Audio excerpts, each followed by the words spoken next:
Hello, I'm Henry Bonsu and this is Africa Today. The British watchdog Platform has followed up a recent UN report with their own attack called Counting the Cost. It claims that Shell's Nigerian subsidiary fueled violence in the Niger Delta by paying armed militant gangs and that this resulted in the loss of lives. Now an investigation has been ordered into what the Shell Petroleum Development Company of Nigeria actually did. We are mounting our own investigation this week on Africa Today.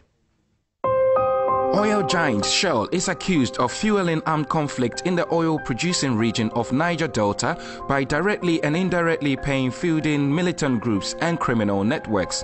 The company has been implicated in the unlawful killings of civilians and violence perpetrated by rival militant groups in Nigeria. The investigations into Shell's alleged criminal activities was carried in a report by the oil industry watchdog Platform based in the UK and a coalition of non-governmental organizations. The report noted that Shell has a history of human rights abuses in the Niger Delta and its regular payments worsened local conflict, leading to regional instability. One local conflict the report cited led to the deaths of 60 people and the annihilation of an entire town. Platform's report, consistent with confidential memos and other documents released in 2009, also accused the company of paying Nigerian military to put down protests and repress any resistance to its activities. Shell disputes the report, even though its own managers testified in the investigations which arrived at this conclusion. Africa Today considers the implications of this report both for Shell and the rest of Nigeria's oil industry. Hello, I'm Henry Bonsu and this is Africa Today. When it released its Shell-funded report in August, the UN claimed the environmental damage caused by the oil giant would take 30 years and hundreds of millions of pounds to clean up. But last week, Platform, the oil watchdog, poured fuel onto the fire, claiming that Shell in Nigeria had been paying armed militias and fueling violence in the oil-rich Niger Delta. Now, Nigeria's House of Representatives has mounted an urgent investigation. So how serious is this case and what should happen if these allegations are proven? With me now are Chidi Obihara, Africa analyst and executive partner at Next Rubica, Sylvie Bradwell, Director of African People's Advocacy, and on the line from Lagos, Nigeria, Olusoji Akinrinade, the Director and former Editor-in-Chief of Newswatch magazine. We'll go to you first of all, Olusoji, on the line, and because you're on the ground there in Nigeria. Exactly what does this report say and what are people saying about it in Nigeria? What's the reaction been? Well, I think the report is essentially a restatement of things that some are known to those in the oil industry in Nigeria, at least things that are known to the media over a long period. This is a restatement of the fact that there's complicity on the part of Shell in the atrocities that have gone on in the oil industry, particularly through paying what people describe as protection money to some of these gangs that fuels violence in the place and invariably leads to loss of life. But again, it's also because you have two strands to it. Paying those gangs and also cooperating with the government, the security apparatus of the government, in putting down violence in protests and all these things in the place. This has been going on for long. Well, let's have a look at this in a bit more detail, Olusoji. Yes. We're talking about two major gangs in an area called Rumwekpe, I believe, where the main artery of Shell's eastern operation in River State actually goes through. And apparently Shell handing over something like $160,000 to one group leaked with militia violence, one led by somebody called S.K. Agala, and another led by somebody called Friday Edu, and as a result of that, it caused tension. Now, is this information coming out for the first time, especially the proof, the memos, the documents? Well, I mean, this has been widely known for the first time. It's been there because if you go back to a few years before, the media have been reporting this, but not this particular case. So this particular case is just coming up for the first time in the history of this conflict there. But those things have always been there. And the society is doing for the first time, are putting names and faces to these organizations or to these groups that have perpetrated violence in the place, and how Shell itself has helped fueled that the violence in the place. So we are learning about it for the first time. But as I said, there are other cases that the media have reported, but which obviously nobody has paid attention to. Not even. And what about the reaction? I know there's certainly parliamentary reaction at a high level in the House of Representatives in Abuja, and they have asked for an urgent investigation. Do people have much faith in such an investigation? I don't think they will have any faith in such investigation, simply because beyond the parliamentary setup and beyond the human rights groups, this is really not something that is being widely discussed in Nigeria at the moment, I'm sorry to say. It's only those who are concerned with that area that are really discussing it. And that's the irony of it. And people don't really believe that any kind of investigation anybody is doing is going to arrive at anything, or anybody is going to do anything about it. Because you will remember that the last report, which said they should clean up the Ogoni area, and it's going to take 30 years, the report is there, but government says it wants to study it. It wants to study. Study what? The report is already there. And that report's been around since, what, August this year, so at least a couple of months. Olusoji, thank you very much for the moment. Sylvie Bradwell, you were nodding your head vigorously when Olusoji Akinrinade said there wasn't really anything new, but surely people haven't been able to link directly the oil company, Shell, with militants and then violence, and apparently something like 60 lives being lost.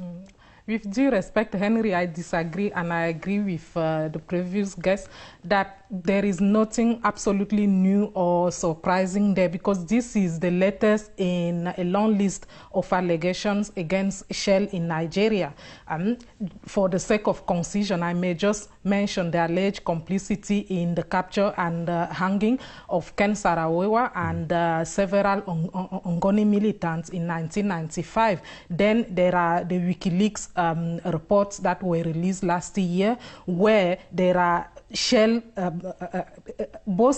Shell people boasting that they have people all over Nigerian ministries. And then there has been many reports by Human Rights Watch and other organizations showing that again and again Shell has contributed to violence, to human rights violation, and great environmental damage all over Nigeria, and above all where there are oil fields. So there is absolutely nothing new there. However, may I just say that we must not allow the big tree that is Shell to hide the forest. The real problem here is that it's the responsibility of a government, not a foreign company, however rich, however powerful, to ensure the security and the protection of citizens. So this is really the real question. How is that the Nigerian state is unable to protect Nigerian citizens and ensure the rule of law?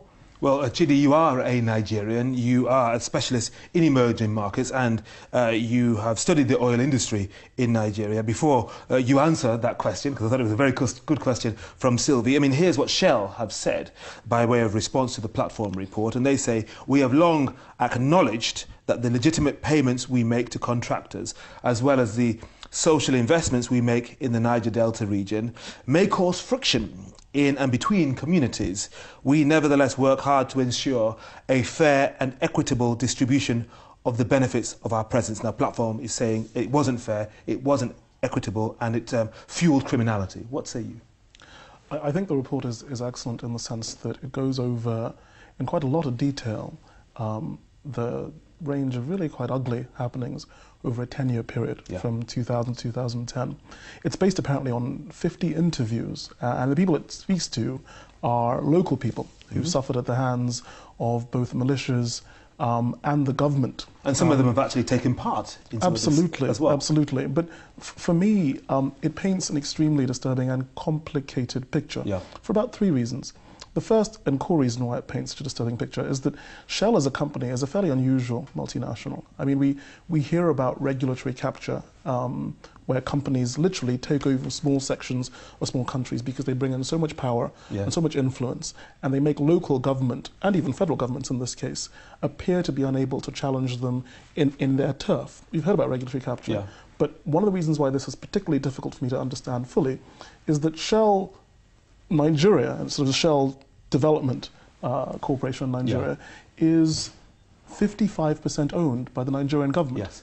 So you so start they have off, the controlling interest. Absolutely. You start off the argument about Shell, and it becomes complicated because this is literally an arm of the government itself. So if you can't separate ownership, you can't really apportion blame in this absolute sense. So in a way, Shell could say, hang on a minute, yes, we are a conglomerate, we are interested in oil exploration, but we are partners of the government, and they take the lead. That is exactly right, which brings me to the second problem, which both of my co-panelists have raised, which speaks in more detail about regulatory capture, which is that we've come to the point where Shell has partnered with the government in a way that seems to disadvantage ordinary people so badly.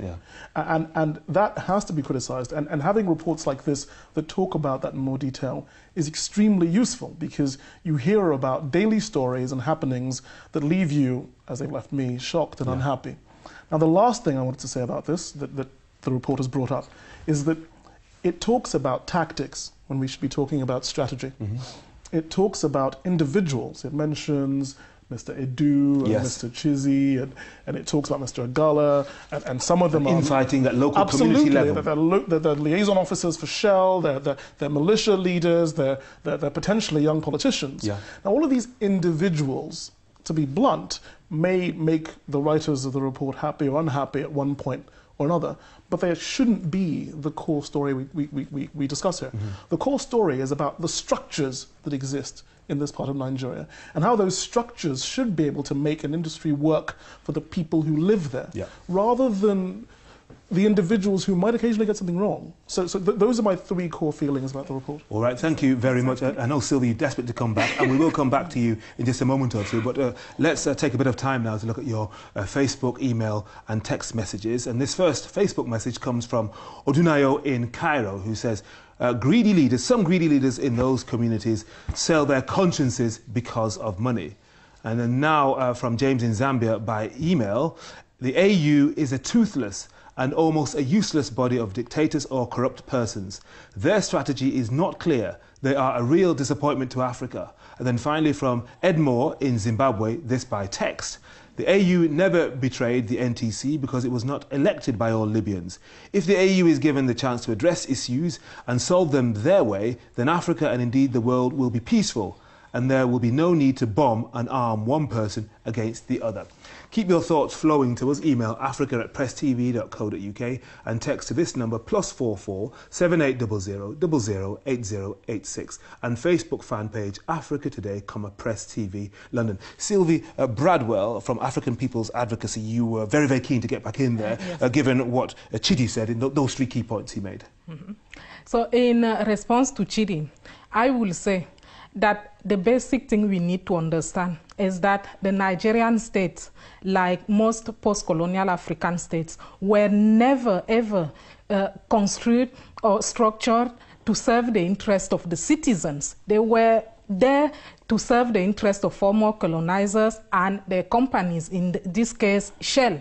So there needs to be a proper, not so much revolution, but transformation of the Nigerian state and the Nigerian society. But haven't Nigerians been trying to do this since democracy was restored in 1999? Yeah. But it won't happen overnight. It will need the participation of all the groups and the main institutions, the parliamentary, the judiciary, the military, and above all, the diaspora.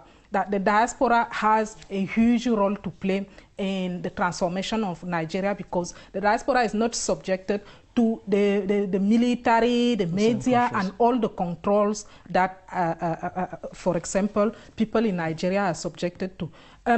As an example of how the influence of the diaspora could be used, recently there has been a case where Shell has admitted responsibility for the damage in, I think it was in Ngoni land in 2000. Yes, in 2008, and they have just agreed a court case that was brought in London in April 2011, and by August, less than 5 months later, they have already admitted damage, and they are prepared to pay hundreds and hundreds of millions of pounds. And that was time to coincide with the UN Environmental Programme exactly. Whereas report. In the ground in Nigeria, again and again, the argument used by Shell has been, no, it's the Nigerian people that are damaging the pipelines because they are doing it. So. Well, let's go back to Olusoji Akinrinade, the director and former editor-in-chief of Newswatch magazine. Are people in Nigeria having this kind of debate? Are they looking to the diaspora? Are they also looking more forensically at the institutions that were set up, both pre and then post-independence? Because from my colleagues here in the studio, it would seem that people need to look at these superstructures as opposed to these guys like Edu Friday on the ground who may or may not be local militias, may or may not be liaison officers and in the pay of Shell. Yes, I think when you, by and large, there's an effort here to involve the diaspora in some of the problems that we have here. To use their own eyes and experience and to remold some of the institutions we have. And you will see that some of them have been coming home. You have somebody like the Minister of Finance, who is a World Bank, who was a World Bank managing director shortly, I mean, as late as... Ngonzi Iweala, is that right? I think, yeah. So you have them here. But the problem remains, I believe, that the system itself does not respond to the mechanism to protect the people. It doesn't, because there's so much corruption in the system, it doesn't respond to it. It's not that we don't have the laws. There's nothing fundamentally wrong with Nigerian laws. But if those people who are supposed to use the law to make sure that it favors people, if they don't do it, then there is something wrong. We have to reorientate our own people, our minds, our psyche, in the way we respond to things that affect human rights and the rest of it. What about the way in which people respond to the very, very large companies that come to Nigeria, because it's a wealthy country, both in terms of what's below the ground, extractive industries, and of course what's above the ground, the people, the human resources? Are they changing their attitudes to the very, very large companies and corporations and seeing them as part of the problem? Are they boycotting any of the petrochemical companies, whether it's Shell, whether it's Exxon, any of the others? Or are they saying, well, you know, I've just got my life to live, that's just something I'm not bothered with? Well, you can't say on a level, Nigerians are responding, which is why you have a preponderance of civil rights groups in Nigeria, focusing on the oil industry and the rest of it. They're sensitizing Nigerians to it. That's a response from Nigeria. I mean, before, you wouldn't have the kind of agitation we're having there. So in the last few years, the agitation is grown, and Nigerians are responding. There's no doubt about that. They're responding to the things that are happening in their community, in their environment, and they're making sure that people know, that their legislators know what is happening. But how effective it is still a problem. Yeah. How much of it you see, you can't start and end with one demonstration. It has to be something that you continue to do until your questions have been answered, until everything that you want have been redressed. You may not get all the things you want, but at least you will get some things that make life more suitable for people in those living in those oil communities, which we don't have now. Olusoji, for the moment, thank you very much. Chidi, what about that then? Because, I mean, here we have these appalling allegations and there's a committee of the House of Representatives looking into it. It's supposed to report within 2 weeks. Let's wait and see if that happens. What do you think should then happen if they find that these allegations are proven, that 60 people died as a direct result of money that was given to militias and communities were destroyed? I think that's an excellent question. In terms of being action-orientated, it's really important to have reports like this as a starting point and then to build on them and focus, as I said, on more strategic initiatives. So my only criticism of the report, if there is one, is that when I looked at the recommendations, there are 34 recommendations for the Nigerian government, for Shell, and 10 for the Nigerian government. And it focuses only at federal government, not at state. But if I were being action-oriented about this, I would look at this very differently. I would say that there are stakeholders involved that include both local and federal government. I would try to get recommendations for state government and local government that have to do with the way that they regulate companies like Shell, who are giant monopolies in their patch. I mean, in Rumekbe, for example, Shell would be the dominant company. No small local government committee would be able to challenge them, but the federal government as well is just too big an entity to deal with it. So you need state and regional government. You need a sort of, a group of eastern states, for example, getting together to talk about what happens in both Bayelsa and Rivers and any other states that Shell deals in, and dealing with them on that group level. That's an important issue. Another important issue is that I think that there's a lot of emotion that's gone into the way that this report was written, and if I could be so specific, there are some things here that are, for example, slightly contradictory. How do you mean? Well, in the recommendations for the Shell Development Company, for example, recommendation number 2 is to reduce or eliminate dependence on government forces. Recommendation number 7 is to stop hiring private military and security companies. Now, if they can't hire private security companies and they can't involve the government, you're asking Shell not to secure itself at all. And we know they're in a very vulnerable position for all their power. And that's unrealistic. Okay. However, I think that it's extremely important for the governments, the local and state governments of these areas, to get together and explain to Shell that there will be credible penalties, financial penalties probably, if human rights abuses continue and if the pollution of the area continues. We've had a 10-year period at any point in which Shell could have been fined.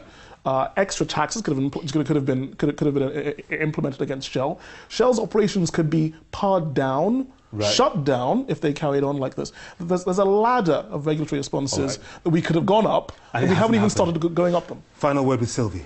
Yes, 2 things. If I may slightly counteract the impression given by the other guests, yes, that things are not changing and that nothing can be done. Actually, Goodluck Jonathan, who was just elected in April 2011 when he was legitimized, is already showing signs that he is really serious. He promised to try and combat corruption, and there are already up to 3 ex-governors in Nigeria being investigated right now, something that was unthinkable. Or even the legal system is already changing. My former boss, Dr. Kayode Fayemi, after 3 years of fighting to be recognized as the governor of Ekiti State, has been successful. So something can be done. And in relation...